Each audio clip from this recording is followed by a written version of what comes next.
Well, hello, everybody, and welcome once again to Perspectives, the Home Edition. Yeah, that's where we're shooting it from till we get everybody inoculated. I hope you're still wearing the mask. If you're not, you're probably missing the show. We got a guest today on the first segment that you're going to really be intrigued by his work. And I have to tell you, I've been watching it come together for quite a while. His name is Terry Waska. Terry, it's good to have you with us. It's good to be here. We're talking about the Neon Sign Park. First of all, the location. Right at the west end of the Cyrus Avery Memorial Bridge, the old 11th Street Bridge, old Route 66. If there's any question, you can just go up Crybaby Hill and pull into that oval parking area and pretty well see most of it, can't you?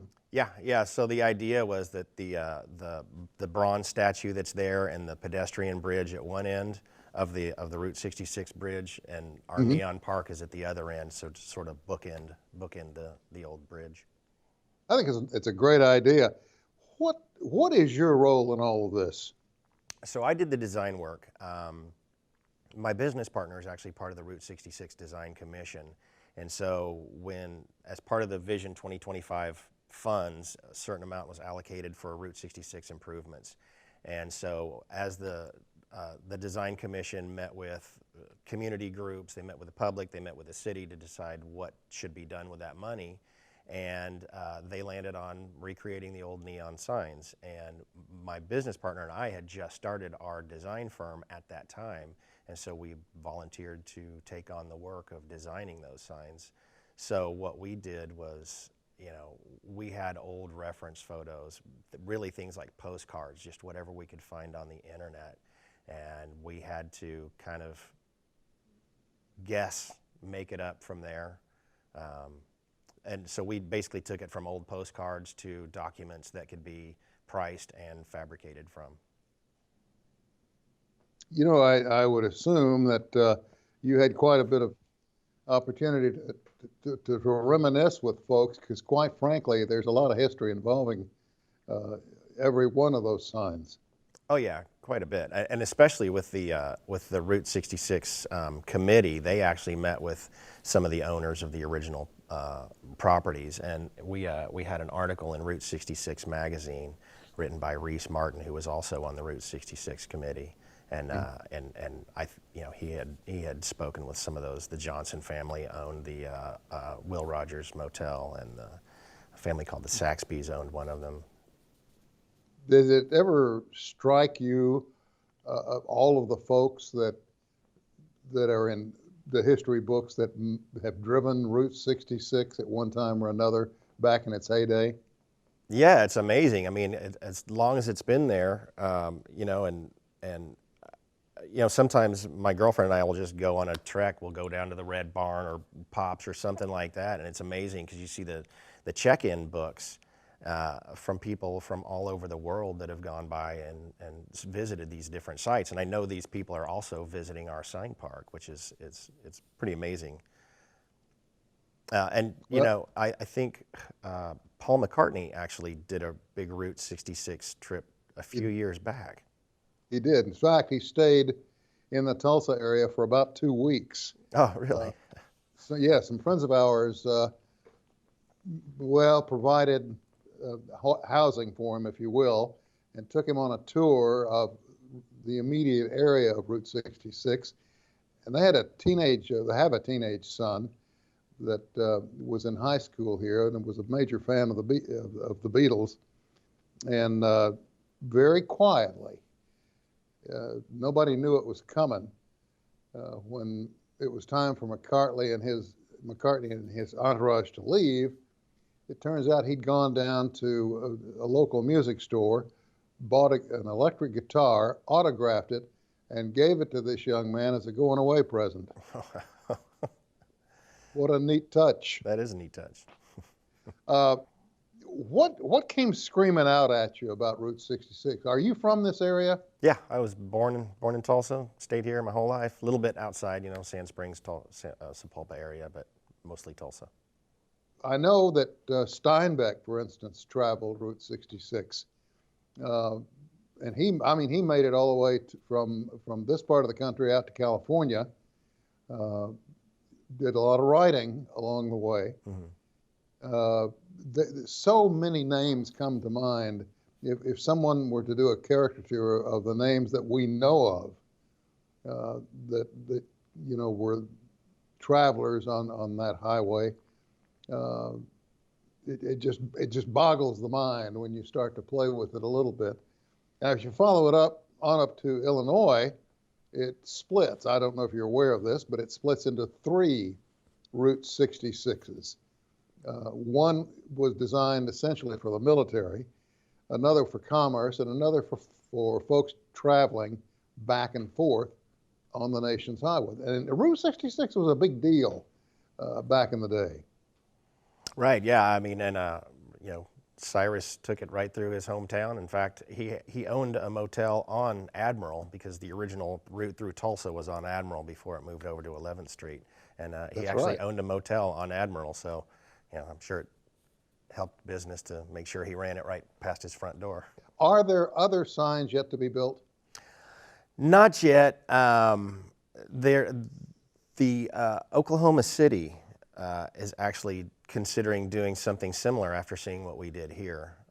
We haven't been in touch with them. They're actually shooting for 2026, so they've got a while to go before they would really even need to get started on that. But for now, nothing else in Tulsa. There were actually other ones in our original package. There was a Bishop's Drive-In that was, we had started on it, but then they decided to only go with the three, just budget reasons. And the three they went with, it was actually kind of interesting because they not only did they pick three historic, it wasn't just the look, it wasn't just the history. I mean, of course, the Will Rogers, that one's just a classic sign.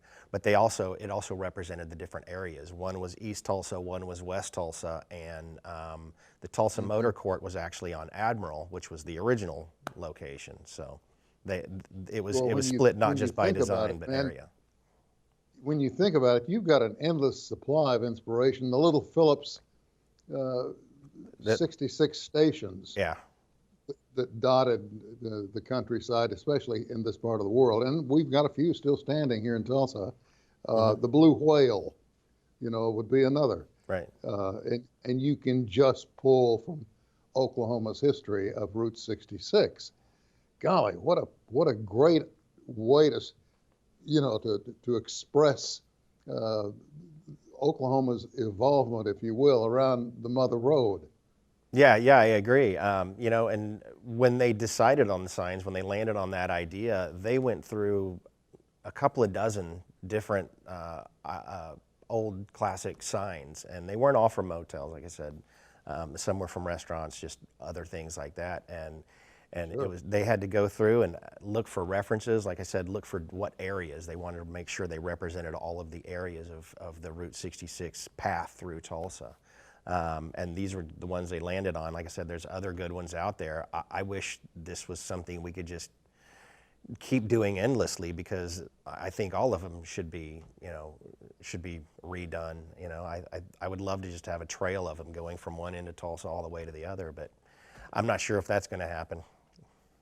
I'll be so glad when the state and the county and the city finish their construction projects down in that area.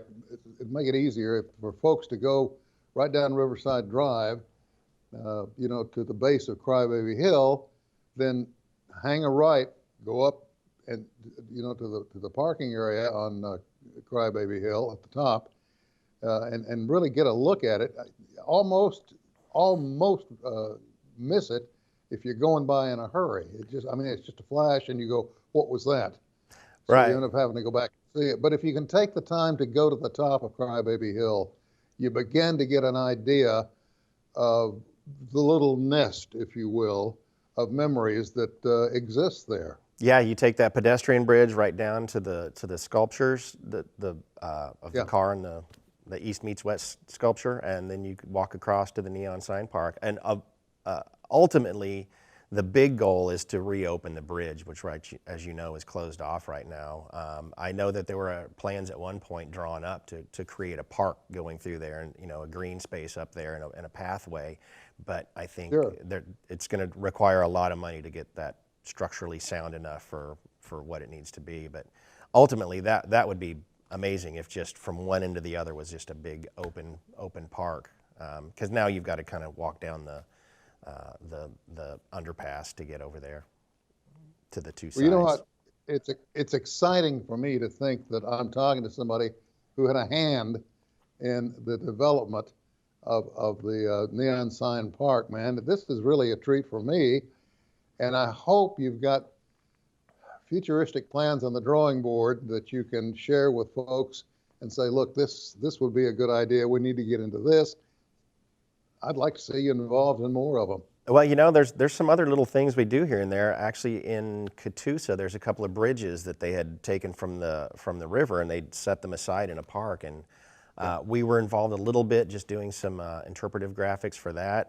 There's some interpretive graphics that go down Route 66. These little just post and panel signs that talk about some of the buildings that used to be there or what they originally were. I think there's about 12 or 15 of those that we helped work on those as well. So we've done quite a bit with Route 66, and we're ready to keep on doing it. As long as people want our help, we'll keep doing it. Like I said, I'd really Sarah, like to be involved with we the got Oklahoma less City. than a minute left, and I wanted to ask you in that remaining time of about 40 seconds now, you guys have to feel like the luckiest guys in the world. You open a brand new business and bam, in the door they come with this, would you do this? Yeah, it was great. I mean, like I said, David had been working on that Route 66 mission for a couple of years, and the timing was just right for us to be able to take on that challenge.